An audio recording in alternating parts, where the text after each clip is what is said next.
Hello and welcome to Inside Music. As always, I'm your host, James Shotwell, and it is great to be with you again. My guest this episode is none other than the platinum certified super producer, Tommee Profitt, whose debut album will be out before the end of 2020. Now, Tommee has worked with many of the biggest stars in music today, including NF, Chris Tomlin, Toby Mac, and many more. We're going to talk about those adventures to some extent in this conversation, but we really focus on Tommee's personal adventure in music, how he went from a kid in Grand Rapids, Michigan, to being embraced with open arms by the Nashville community and everything that he's learned along the way. This is a conversation for the dreamer in all of us and how you can make those dreams a reality. But before we get there, I need to tell you a few quick things. First and foremost, this episode of Inside Music, like every episode of the show, is brought to you by Holix, the music industry's leading promotional distribution company.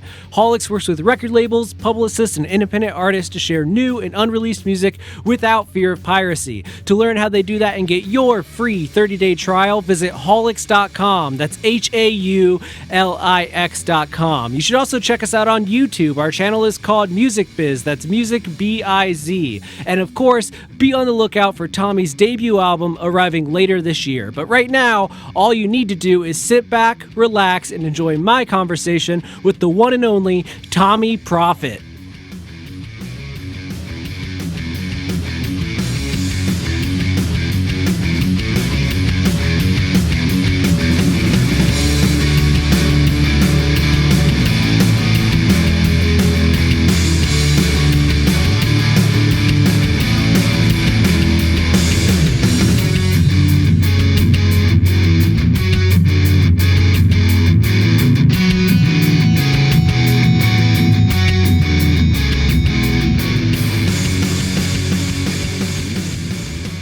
All right, Tommee, let's start off real simple, man. How are you doing today? I'm doing great today, man. I just got a shower, grabbed a bottle of water, and I'm talking to you. So couldn't get better than that right there. I mean, that's a pretty solid start to the day. You're staying hydrated, taking showers. I know. Yep. In the age of a pandemic, just taking a shower and drinking water is sometimes all you need to do to be like above everyone else. you got to make the best of a situation. That's for sure. Absolutely. Well, I am happy that you're here to talk to me today. Where are you calling me from? Where are you located? I am in Franklin, Tennessee, which is just outside of Nashville. Okay. I'm familiar. I'm actually going down to Tennessee next month to go to the venue in Pelham, the Caves. Oh, nice. Yeah, you can't go in the Caves for concerts right now, but they're doing an outdoor socially distanced pod situation. Oh, nice. Yeah. Dude, I hear that they're doing, I mean, I'm always like, I'm so like literally in a cave myself all the time in the studio. And so I'm hearing about all these crazy like drive-in concerts and all these creative ways that people are figuring out how to still, get out there and, play music and stuff. Is that working pretty well?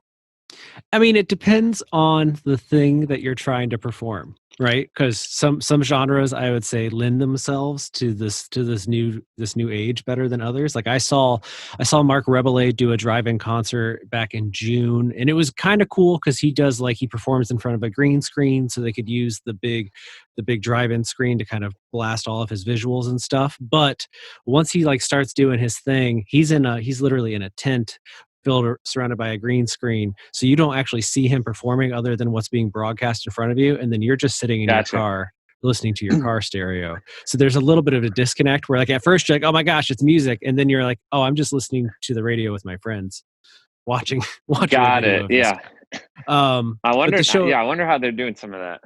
Yeah. But I do know that I've seen some comedians. I saw Dave Chappelle. I saw a couple others, and that's cool because they get on stage in front of you. You can see them. Everyone's kind of for those events. Everyone was sitting outside, socially distant, but you can still hear the laughter. So at least you have that loud feeling. When you're in your car and the guy on stage stops singing or performing, there's no applause break. It's just weird silence. Yeah, so that'd be I'm really excited. bad if you were a comedian Yeah. if you were a comedian and you're listening, people are listening in their cars and the Hmm. comedian cannot hear any response or laughter to any Yeah. jokes. Well, I've heard in That would be pretty. LA when they do the comedy stuff, people like they'll flick their headlights. That's the laughter. I was like, that feels awful to me. That's the universal symbol of laughter in cars is flashing your headlights. Yeah, yeah. Now you know. Now Nice. you've learned something. I would have thought that was clapping, but that's good. Good to know. Yeah. Well, I mean, I guess if you're a band, you got to hope that it's clapping.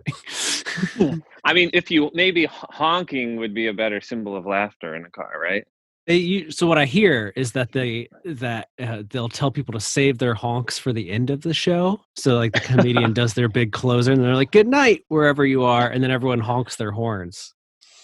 Got it. See, there's so much for me to learn. I'm just Yeah, not it's out it's there. its own language now. So like if you're bombing at a drive-in, it's a whole different kind of bombing.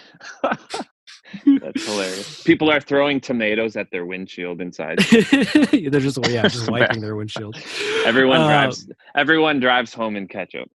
Exactly. The show in Pelham is an outdoor show. They're going to set up these 10 by 10 booths basically that everyone can stand in. You buy tickets in 2, 4, or 6 at a time, and you stand in the pods, and then everyone can it's all outdoors. So you'll hear. I'm going to see Jason Isbell, so I'll see Jason Isbell perform, and then I'll actually hear people clapping and singing along. So it'll be a little bit different. Oh man, well that would be awesome. Yeah, I'm excited about it. And you've already kind of told me that you're not into the performing outdoor thing, or you haven't had the chance to do so just yet. You still might. We might be doing this for a while now. Your opportunity may arise in the future. Yeah, maybe. I was reading this morning that some tours in early 2021 have already started to get canceled, and I was just like, oh man, the drive-in thing is cool, but we can't do that year round. So that's true, man. Well, we'll figure out a way. I feel like that's been pretty cool to see through this whole thing. Like, I think all the creatives, in town, they sit at home for a week and then they're like, I can't do this anymore. And they get all fidgety and they go nuts. And so they're like, let's start Zoom writing. Let's start recording remotely. And everyone's finding a way to still, live concerts on Instagram. Like there's so many ways that people are figuring out a way to adapt. And I feel like they've always done that in the music industry, right? Even with, streaming and the way things have changed over the years. But like, it's pretty cool to see, how people are adapting and coming up with ways to stay active and still promote their music in a time where the same way the resources aren't available to them.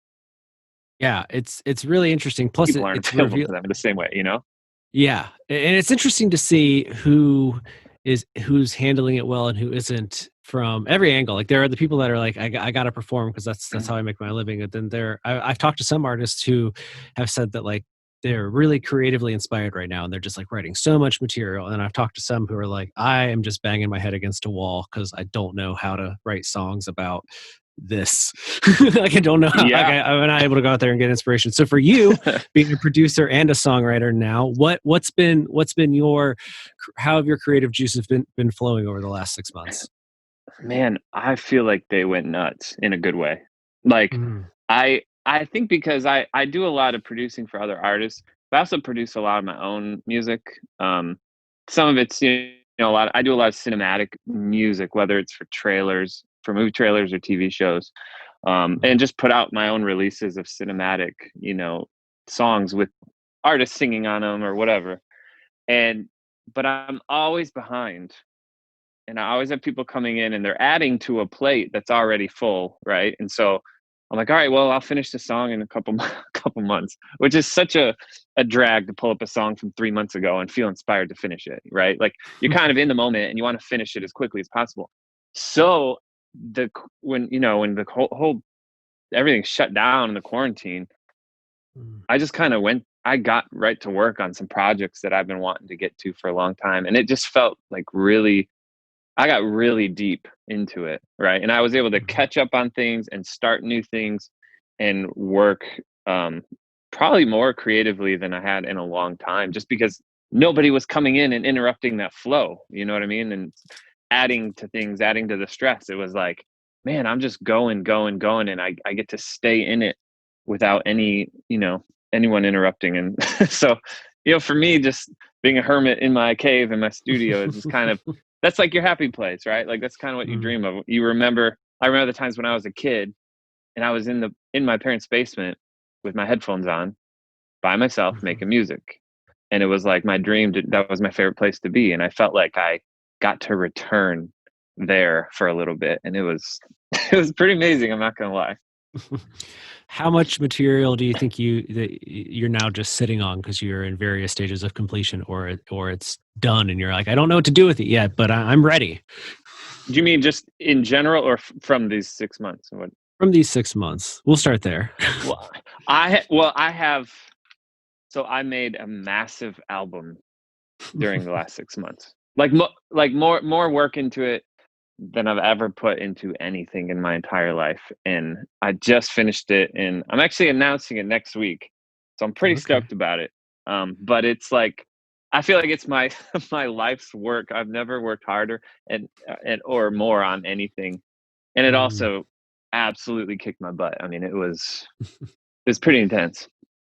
And I mean, I could say that it's just a very collaborative album with a lot of people, and it involves a holiday. How's that? That's a tease. Yeah, that's a good tease. I could probably. I mean, there's only so many of those to choose from, so I can take some guesses. I'm sure it's not a It's not a Memorial Day Halloween record. album. Yeah, it's not a Halloween album. Listen, I'm a proponent that someone needs to record a Halloween album eventually, and not just an artist who that then becomes their entire career, because that's what happens, right? Like if you write a Halloween song, then you're just Rob Zombie for the rest of your life. So you have to. Right, I exactly. need somebody that's just as like I need like a Beyonce Halloween record where it's like, no, she's just doing it for this season. Right. That's hilarious. Well, tell me about. Oh, before we get to your record, let's talk about the single that people can already hear, which is "Faking Yeah. Love." It's been out for like 6 weeks now, more or less. Yeah. Yeah, I Um, think so. how does it feel to be more or less in the driver's seat of a song versus being on the production side of things for the past 6 weeks? Yeah. I love it. I mean, I think a lot of people don't even know this. Like I've always put out my own music. It was just a little different. I mean, when I was a kid in my parents' basement, like I would make albums of instrumental MIDI music, and it was horrible. And I would sell them for $3 to my friends at school, and just I started my whole like I'm a musician. This is my music thing way back then, and then I started writing songs and traveling with a band, and we did that for a while, and then I started producing for other people, and I started the cinematic route where I'm doing trailer music featuring other people. And so so I kind of always did my own thing. I've always created music and released music, but I never really did it like officially commercially until now. And I think through working with other artists, I've learned a lot of things. I love collaborating. Like it's my favorite thing, collaborating with different artists. And I have some people, I collaborate regularly with all the time. But when you do work for other artists, you're the producer, like you offer a lot of creativity, obviously, and you give suggestions, but they make the call, right? They make the final call. And so does a lot of times the team involved. There's 10 people speaking into the way a song should sound, or make these mix tweaks, turn this down. We don't like that element, mute that track. The deadline's tomorrow. It's like, Mhm. okay, whoa, like all this stuff thrown at you, and you got to just kind of do it. And people will text you at 10 o'clock at night and just say, I really need these files right now. We're doing this. So Mhm. there's something refreshing about when I'm the artist or whatever, I'm able to say, hey, this is a song that I love, and I want to, produce someone vocally on it to be part of the canvas of the song. And everyone's super cool about that. But I don't have all these people saying, turn this down. I don't like that thing that you added. I'm like, I love that thing that I added. And so that's kind of how I want it to sound. You know what I mean? So there is a difference of just kind of, creating things, since I do a lot of cinematic sounds in nature. Like it naturally has, strings in it and brass and, some of these like big choirs and stuff. Some people don't Mhm. want that in their music, which is totally fine. I totally get it. But that's like the sound that I like. So I can unashamedly add French horns without anyone, raising a flag about it. I mean, I think it's kind of beautiful because there are a lot of, especially on the production side of things, there are producers who get known for like something that is, especially when they get known for a really simple idea, then it almost feels like they unintentionally put themselves in a box where it's like, I can't get too weird with it because people expect me to give you something very simple and direct that's easy to get on top of. But you've built yourself a Yeah. career where people are like, no, he's going to go weird with it. Yeah. No, and it's cool too because within, like, when you're a producer artist, I feel like you have a broader range of genre you can play with, right? You can do a Mhm. song that's like dark and creepy, and then you can do a song that's like beautiful and ballady and gets big with, piano and strings. And they all work within your brand. Where other people, the Halloween album people, they can't just all of a sudden come and do an Easter album and then everyone's like confused, like what? That doesn't fit, right? So I think the producer angle gives me a little more room to work within to do different sounds and explore and just kind of each song stands alone in a way, but there's still a thread of continuity because there's one musician behind all of it. Mm, absolutely. I want to talk to you briefly about how you got to where you are now because I'm calling you from Grand Rapids right now. So we Oh could probably man. we can make a lot of local references that Natalie won't understand, but we Yes. totally do. Like, do you remember the Skeletones? Oh my Yes. gosh. Yes, I do. Oh my gosh. I didn't We're even know you were calling from Grand Rapids. yeah. I'm from Constantine, which is south of Kalamazoo, but my partner works for Live Nation as a regional box office manager here, based here in Grand Rapids, and so we live in Grand Rapids. Oh wow. Yeah, Yeah, that's yeah. amazing. I lived there for 13 years. Oof. And That's, that I was mean, that was that was a big part of my musical journey was my Grand Rapids days. That's kind of where I built up everything, that led me to mhm. move to Nashville and do what I'm doing now. So when did you make the move to Nashville? I moved 3 years ago in 2017, and Okay. I was traveling to Nashville a ton, and it just didn't make sense to keep traveling and leaving my family for, a Mhm, week or 2 at a time. mhm. And then all I would do is come home and finish that stuff that I started in Nashville and then go back and get more songs, write more songs and add to the plate, the pile of work, bring it home to work on it. And, it's like, I had really, really little kids. I still do, but like at the time I just started having kids and they were like crying when I would leave. And I'm like, what? I'm just leaving all the time. Like, what if we just moved there? I wouldn't have to anymore. And um, that's just been amazing. Just everyone I worked with was already here, and so now it's way way more convenient to nix the 9-hour drive. Yeah, I can imagine. Like I said, no, knowing that I'm about to make it in a couple of weeks, it is the one thing where I'm like, I'm so excited to go. Oh, that drive from Grand Rapids down there, Yeah. and there is nothing. There's Indianapolis, Louisville, and then Nashville. That's all there is to see between the 3 points. Yes. Yeah, and I remember um, after when I would work in Nashville for a whole week, I was doing like 2 sessions every day. I was in the studio till 1 or 2 in the morning every night.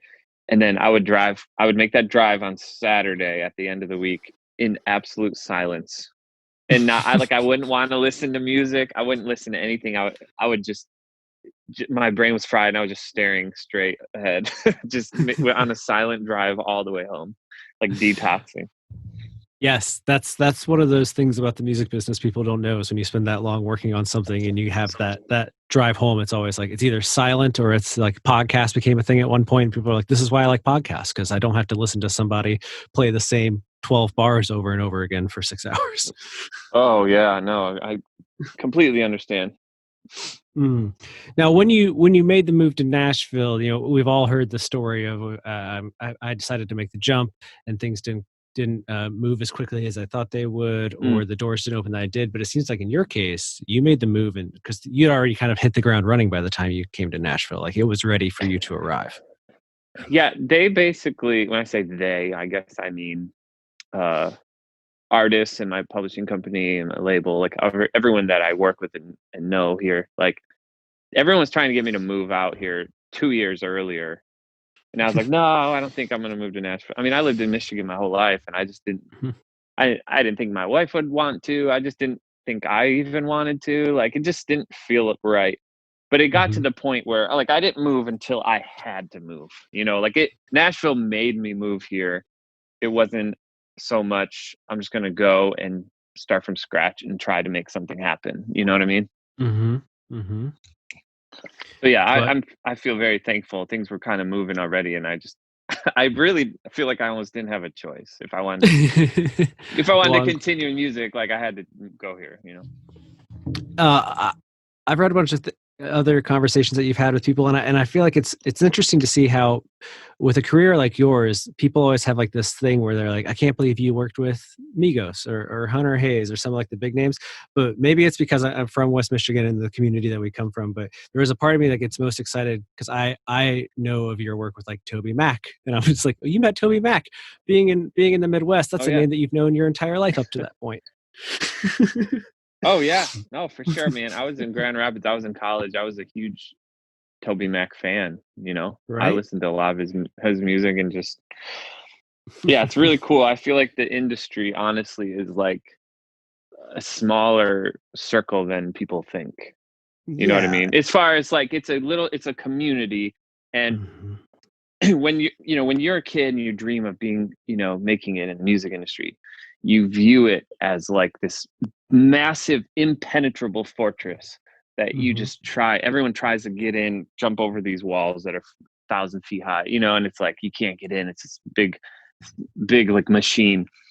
And then when there's a little trap door in the back and someone says, hey, come on in, and you walk in, it's like, oh, it's a small little courtyard and everyone's sitting in a circle drinking tea and everyone knows everyone and everyone's super cool with each other, and it's like your new family kind of thing. You know what I mean? Like, it Mhm. is kind of I feel like it's a smaller community, and just people are aware of people, and word gets around and people love working with different people, from time to time and collaborating. And that's one of the cool ways that we can make brand new sounds, is expanding who we work with.